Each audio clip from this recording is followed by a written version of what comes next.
Groovy.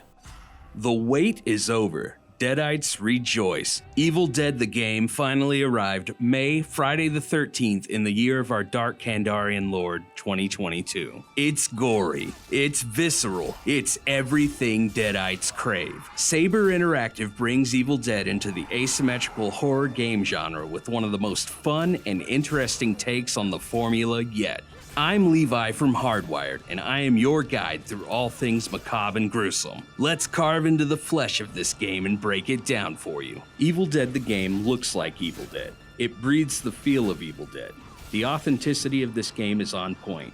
You can feel the love that the developers and the artists have for the franchise. From a graphical viewpoint, the visuals are glorious. Creepy woods build a fantastically realized world. There are several different biomes and landscapes, and they all look striking and hold up when compared to other games from the modern era. Unique weather adds variety to the world of Evil Dead.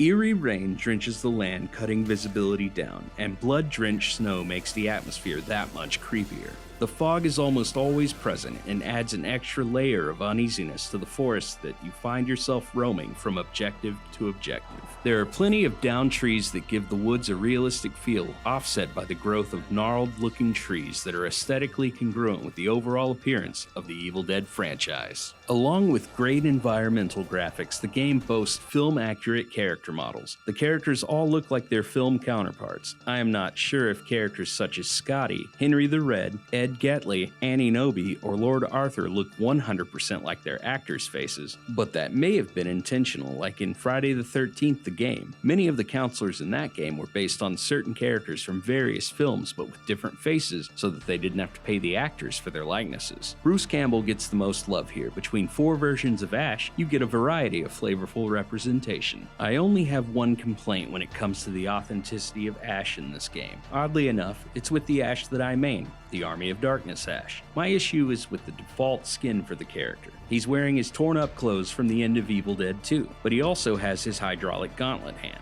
In Army of Darkness, Ash is taken prisoner and placed in stocks after he gets portaled into medieval times at the beginning of the film. They removed his chainsaw, so he's only got his stump of a right wrist. He's taken by his captors to a castle where they try to execute him by throwing him into a pit of Deadites. He defeats the undead and climbs out and is hailed as the prophesized one who will defeat the evil and save mankind. He's then clothed in what seems like their finest garments and is being treated like a king. They then convince him to go on a quest for the Necronomicon, or the Book of the Dead if you're not familiar with Evil Dead, and if you're not, shame on you, it's cinema at its finest. While equipping himself for his quest, he creates a hydraulic-powered gauntlet to attach to his wrist. He's then given a tunic sewn for him by Sheila, who is his love interest in the film. So at no point did he ever have the hydraulic gauntlet attached to his wrist while wearing his torn-up clothes from Evil Dead 2. It's a small gripe, but it still bothers me that the default skin has such an egregious error.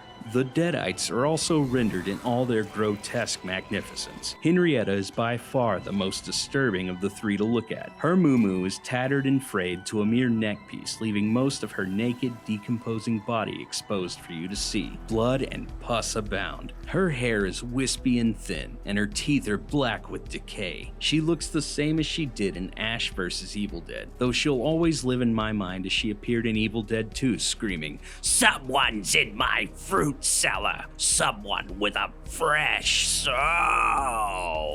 That's a phrase that I still sometimes find myself yelling out when I enter a room. Many of the Deadites that Henrietta summons are basically just regular people who have been possessed, and they wear a variety of different clothing styles. Eligos looks much the same as he did in Ash vs. Evil Dead as well. He is a demon who excels at toying with people's minds. He's even got the shaky, shimmering lightning effect that was used on him in the TV show. His in-game model still gives me the same vibes as the Chatterer Cenobite from the Hellraiser franchise, with his peeled open mouth exposing his teeth and bloody gums. His Deadite army also conjures up thoughts of Cenobites to me. Many of them are eyeless like Eligos, with the skin of their faces peeled back in the same horrific manner, exposing their gums and teeth. Some of them have round saw blades and other things embedded in their foreheads as well. They also explode into a lightning storm that will damage you and your group when you deplete their health bar to 0. Then finally there's Evil Ash, who is the main antagonist of Army of Darkness. He grew out of Ash's shoulder in the film and was promptly blasted in the face point blank with a shotgun. He was then chainsawed to pieces and buried. However, when Ash failed to recite the sacred words when he retrieved the Necronomicon, he awakened the army of the dead, and Evil Ash was pieced back together, though in an advanced state of decay. The Evil Ash in the game captures this look perfectly, though in a goopier detail of the face's shotgun wounds. I also enjoy the star-shaped irises that they added into his eyes. His voice is augmented and he sounds more like a generic Deadite than he did in Army of Darkness. In the film, it was just Bruce Campbell making a gruff voice, and I liked that voice much better. Speaking of sound, the game sounds like Evil Dead as well. The demons sound like they did in the various movies. They repeat themselves a lot, but honestly, the demons in the movies repeat themselves as well. It's always swallow souls this or swallow souls that. Ash still spits the same catchphrases he's thrown out for years, but why change perfection? There are a lot of repeat phrases in this game, but it's a multiplayer game, so the lines you hear are usually indicative of a certain event that's about to happen. It's oftentimes your cue to watch your back. I say it's just part of the charm of the asymmetrical horror genre. When wearing a headset, the game's 3D audio will also save your soul when you hear a Deadite roar from behind you and start rushing you, allowing you to turn around and send them packing back to hell. Also on the subject of sound, but shifting into scares, the demon player can lay traps that when a survivor runs across it, it will pop up a demon on your screen, and who wouldn't be afraid of that face? That's a face that only a mother could love. And it plays a sound that is so loud that you can't help but jump, especially if you're already in an intense fight with demons and you're low on health and you're running away. You hit one of those traps, whew, I tell you, blood pressure through the roof. The traps are really the things that scare you in this game. They can also set a trap to make certain trees attack you, and while the trees aren't as evil as they are in the films, if you know you know, them hitting you while simultaneously roaring at you is basically another form of jump scare. So getting into the main mode for gameplay now. Evil Dead the game pits 4 survivors against 1 Kandarian demon. Each game lasts 30 minutes. The objective for the 4 survivors is to gather 3 pieces of a map that were hidden by Professor Raymond Noby. The first thing you must do is pick your survivor. The game has 4 different survivor classes to choose from. There is the leader class, which gives off an aura that increases the damage of the teammates that stay within it. This class consists of Annie Noby from Evil Dead 2 by default. Beating the solo missions can add Ash from Ash vs. Evil Dead and Lord Arthur from Army of Darkness as playable characters that fall within the leader class. Then there's the warrior class, who are the characters that specialize in doing melee damage. There are 3 characters in this class: Ash from Army of Darkness, Scotty from the Evil Dead, and Henry the Red from Army of Darkness. There are no unlockable characters for this class so far. Next up is the Hunter class, which consists of characters that have increased ranged damage. There are 3 characters in this class by default: Ash from Evil Dead 2, Ed Getley from Evil Dead 2, and Kelly Maxwell from Ash vs. Evil Dead. You can also unlock Amanda Fisher from Ash vs. Evil Dead for the Hunter class as well. Finally, there's the support class. These characters have different abilities that benefit the group either through healing them or by giving them more shields. The default characters in this class consist of Ash from the Evil Dead and his sister Cheryl from the Evil Dead. You can also unlock Pablo Simon Bolivar from Ash vs. Evil Dead through solo missions as another support class character. Every survivor has their own 4 unique abilities that make them powerful in their own ways. Each survivor can level up to 25 and you get a skill point for each level that you can put into your survivor's skill tree. These skills can increase your damage, reduce the amount of damage you take from enemies, or reduce the amount of fear that the enemy can cause to you, increase your stamina, so on and so forth.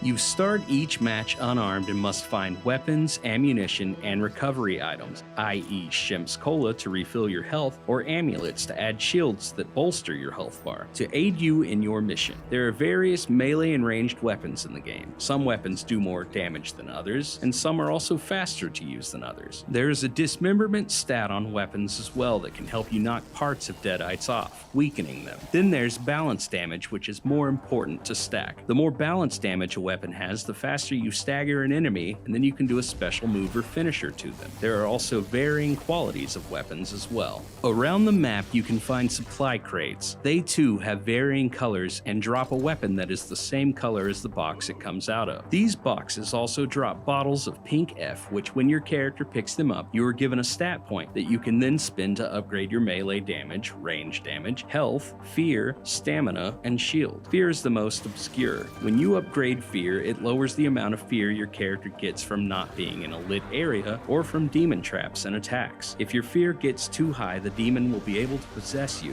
and attack your teammates. You have to be strategic in allocating these points if you want to survive. So as I was saying earlier, the objective when you start the game as a survivor is to collect 3 pieces of a map. Once the 3 pieces of the map have been found by the survivors, they reveal the location of the Kandarian dagger and the lost pages of the Necronomicon. The survivors must go to either of these objectives, activate them, and stay inside of the glowing area until the meter fills up. At that point, the objective is yours, and then you move on to the other objective and retrieve it. After both of those items belong to the survivors, they must go to where the Necronomicon is located and use the daggers and pages to defeat the Dark Ones who are guarding the book, which I can only describe as Ghostbusters-esque as you fire streams of energy at them. Luckily, you don't have to worry about crossing the streams though. After the Dark Ones are destroyed, then you must defend the book from the demon's forces for about 2 minutes. If the demon is unable to destroy the book in that time, then the survivors win the game. On the other side, the player controlling the Kandarian demon's objective is to kill the 4 survivor players or destroy the book, which is your last-ditch effort if the survivors have destroyed the Dark Ones. Achieve this by becoming the highest threat level possible. The demon increases its threat level by gathering infernal energy orbs and using that energy to set traps and possess things. As your threat level rises, you can spend your points to increase your infernal energy, possession, basic portal, elite portal, boss portal, demon vision, or traps. Upgrades offer boons that can turn the tides of the undead war, so make sure to put your points to use. Evil Dead the game brings a fully fleshed out combat system to the asymmetrical horror genre that hasn't been present before. Friday the 13th the game had a combat system, but it was basically just land a hit on Jason, he's stunned, run away. And on the other side, if you're Jason and you grabbed someone, they were pretty much dead unless they had a pocket knife. Dead by Daylight was pretty much just a high stakes game of hide and seek unless you were the killer. Evil Dead the game is the first to bring a robust combat system to the genre, and it's a lot of fun to bring the fight to the monsters that are terrifying you. There's a dodge mechanic to avoid taking damage, though it drains stamina, so it must be used sparingly. The combat works great, though sometimes you will be up against a rock or something, and when you use your special move or a finishing move, it will cause the animation to glitch out in various ways. You might also end up getting stuck on said item until another enemy approaches you, so you can use the special move on them to get yourself unstuck. There are vehicles in the game that the survivors can use to traverse the map faster. However, if you do get into a car, it gives away your position to the demon player. The demon player is also able to possess the car and run the survivors over, so be careful. Sometimes the cars will also get caught on rocks and other obstacles on the terrain, and they will be slingshotted around and usually end up upside down, rendering them useless. It makes for entertaining glitches, but I'm sure it's not intended to work that way. It's not game-breaking to me. I usually just have a laugh at it and then prepare for the swarm of demons that are heading my way. The game focuses a bit more on teamwork than other games from the genre, and so it is important to stay near your teammates. If you wander off and the demon player locates you by yourself, there's a pretty good chance that they may pick you off. If your health bar is depleted by the enemy, you will fall to the ground and bleed out for about a minute before you die. Once you are dead, the players on your team can pick up your soul and carry it to various altars throughout the map and resurrect you there. But if you die during the final battle defending the book, you skip the bleed out phase and just straight up die and are unable to be resurrected. While I appreciate that teamwork makes the dream work in this game, the only bad thing is that if people leave a match or get disconnected, the game will not find a replacement for them, and that leaves your team incredibly handicapped. There are also those solo missions that you can play. So far there are only 5 of them, but they are the closest thing the game has to a campaign mode. They are challenging, and they teach you how to play the survivor well if you complete them. Completing each of these missions will unlock additional survivors and a new skin for the leader class Ash. They also unlock recordings that give you an extra little bit of Evil Dead lore. Unfortunately, this game doesn't offer much in the way of offline play. Evil Dead the game is an enjoyable game that stays true to the aesthetic of the Evil Dead franchise. It brings fresh ideas to the asymmetrical horror genre. I've enjoyed the matches that I've played thus far. It's over-the-top bloody, which is one of the most important factors to me. More blood, more better. The only hang-ups I have are with the glitches, which do sometimes affect gameplay. But it's a great-looking game, the violence is fantastic, and it's based around a franchise that was a childhood favorite of mine. Evil Dead the game gets an 8 out of 10. For Hardwired, this has been Levi Barner. Stay hungry for souls, my friends. See you next time.